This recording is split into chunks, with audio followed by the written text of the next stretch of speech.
Hi friends, welcome back to tasty recipes. ఎండలు బాగా ఎక్కువగా ఉన్నప్పుడు కూల్ డ్రింక్స్ అవి కాకుండా ఇలా మసాలా వేసుకుని స్పైసీగా మజ్జిగ చేసుకుని చూడండి. కడుపు చాలా చల్లగా ఉంటుంది. మజ్జిగ తయారు చేయడం కోసం ఇలా కుండ ఉంటే ఇంట్లో చిన్న కుండ తీసుకోండి, లేదంటే ఇంట్లో ఉన్న గిన్నెల్లో చేసేసుకోవచ్చు.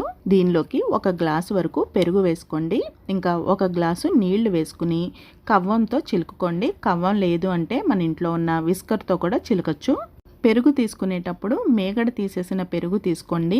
మనం ఇలా చిలికేటప్పుడు మేగడ ఉన్న పెరుగు వేసుకున్నాం అనుకోండి, పైన మనకి వెన్నలాగా వచ్చేస్తుంది కదా. అందుకని ఒకవేళ మేగడ ఉన్న పెరుగు తీసుకున్నా కానీ ఇలా చిలికినప్పుడు వెన్న వచ్చేస్తుంది కదా, ఆ వెన్నని సపరేట్గా తీసేసుకోండి. పెరుగుని చిలికిన తర్వాత దీనిలోకి 3 టేబుల్ స్పూన్ల వరకు నిమ్మరసం వేసుకోండి. నిమ్మరసం ఇష్టపడము, పుల్లగా ఉంటే ఇష్టం ఉండదు అనుకుంటే స్కిప్ చేసేయచ్చు.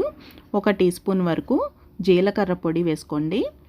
1 టీ స్పూన్ పచ్చిమిర్చి దంచుకున్నది వేసుకోండి, మరి పేస్ట్ లాగా వద్దు. అలాగే అల్లం ముక్కలను కూడా కొంచెం దంచుకుని వేసుకోండి. ఒక 1/2 ఇంచ్ అల్లం ముక్క సరిపోతుంది. ఇందులోకి 1 టేబుల్ స్పూన్ వరకు ఉప్పు వేసుకోండి. మనం ఇంకా నీళ్లు వేస్తాము, అప్పుడు ఉప్పు సరిపోకపోతే మళ్ళీ యాడ్ చేసుకోవచ్చు. ఇంకా చిన్న ముక్కల్లాగా కట్ చేసుకున్న కరివేపాకు, ఇంకా చిన్న ముక్కలుగా కట్ చేసుకున్న కొత్తిమీర కూడా వేసుకుని కలుపుకోవాలి. ఇవన్నీ కూడా మజ్జిగలో బాగా కలిసేలాగా గరిటతో ఒకసారి కలిపేసుకుని దీనిలోకి ఇంకొక 2 గ్లాసులు లేదంటే 3 గ్లాసుల వరకు నీళ్లు వేసుకోవాలి. వేసవి కాలంలో తాగే మజ్జిగ పల్చగా ఉంటేనే మంచిదండి. మనం చిక్కగా చేసుకునే కన్నా ఇలా పల్చగా చేసుకోండి.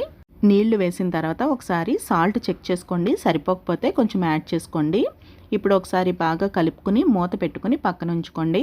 ఒక 5 నిమిషాల తర్వాత సర్వ్ చేసుకుంటే బాగుంటుంది. 5 నిమిషాల తర్వాత కుండలో చేసాం కాబట్టి చల్లగా ఉంటుంది. ఇంకా ఆ ఫ్లేవర్స్ అన్నీ కూడా మజ్జిగకి బాగా పడతాయి.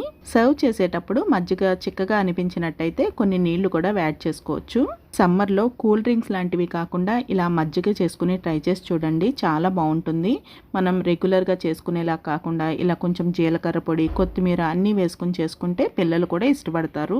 స్పైసీ మజ్జిగ తయారీ విధానం చూసాం కదండి. మరొక ఇంట్రెస్టింగ్ అండ్ టేస్టీ రెసిపీతో మళ్ళీ కలుద్దాము. Thank you for watching food tree channel.